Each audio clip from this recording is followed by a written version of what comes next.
Let me show you one of the most interesting but overlooked places of Islamic Córdoba that remains. This is the minaret of the Church of San Juan. Today, it forms a part of a Christian church, but its stones can remember the noise of a different sound than bells. Digging way back in its memory, over 1,000 years ago, the call to prayer that once echoed across the city when this tower was a Muslim minaret.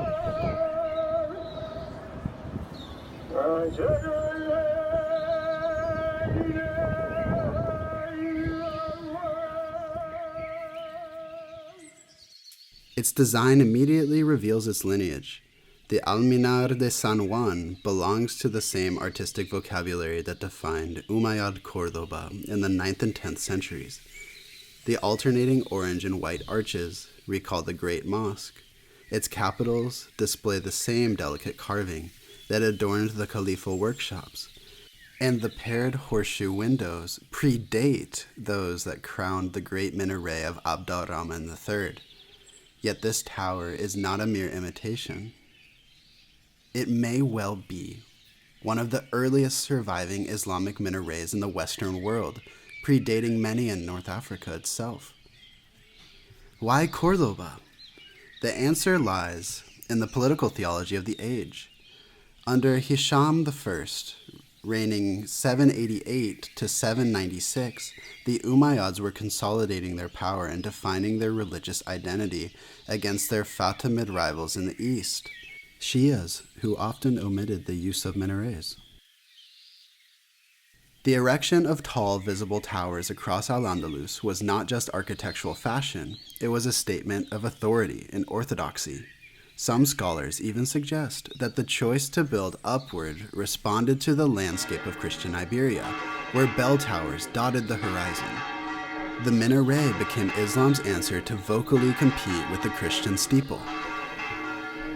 Architecturally, the tower is square in plan, with each side measuring about 3.7 meters, and it rises to nearly 11 meters in height. At its center is a twin window of 2 horseshoe arches divided by a marble column. The capital, finely carved in the classic Umayyad form so familiar to us. According to the scholar Felix Hernandez Jimenez, the capital was carved specifically for this space, perfectly matching its base and shaft. Only one of the 4 original shafts, on the northwest side facing the plaza, survives today. The uppermost section of the tower preserves a frieze of 7 small blind arches, their proportions slightly irregular. These may have been reused Visigothic pieces, as both Hernandez and Leopoldo Torres Balbas proposed, though Torres Balbas mentioned that similar schematic forms continued under Islamic rule. Whatever the origin, they give the tower a rhythmic, lace-like finish. Its limestone blocks, cut into ashlars like those at Medina al-Zahra and the Great Mosque, were laid in alternating patterns of stretchers and headers. Some stones are clearly Islamic originals, of the same pale limestone quarried for Córdoba's most famous monuments. Their worn surfaces reveal how the tower once gleamed beneath layers of plaster, now long vanished. From these clues, historians propose that the minaret was built between the death of Abd-ar-Rahman II and the foundation of Medina al-Zahra, sometime between 852 and 936. I want to say that dating is always a little iffy, so take it with a grain of salt. After Fernando III's conquest of Córdoba in 1236, the mosque and its adjoining houses were granted to the Order of St. John, which constructed the Church of San Juan on the site. The mosque's oratory disappeared, but the minaret endured, converted into a bell tower, its Islamic core preserved by Christian devotion. The bell chamber was dismantled in the 20th century, but the Islamic base still rises above the plaza.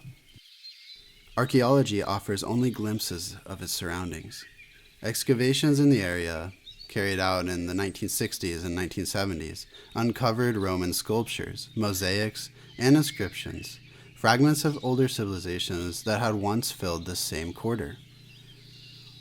in Plaza de San Juan itself, a Hispano-Muslim cistern was discovered along with remains of a water reservoir of what may have been an oven or a furnace.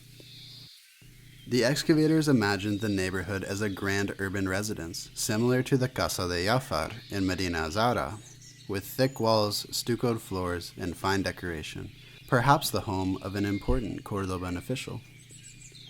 All this evidence suggests that San Juan once stood at the heart of a lively urban district, where elegant houses, bustling streets, and two neighborhood mosques shaped the daily life of Cordoba's believers.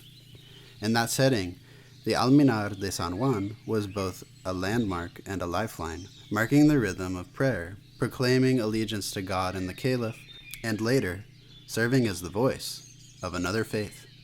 Its survival reminds us that the city's architecture, like its history, is not a succession of ruptures, but a continuum of adaptation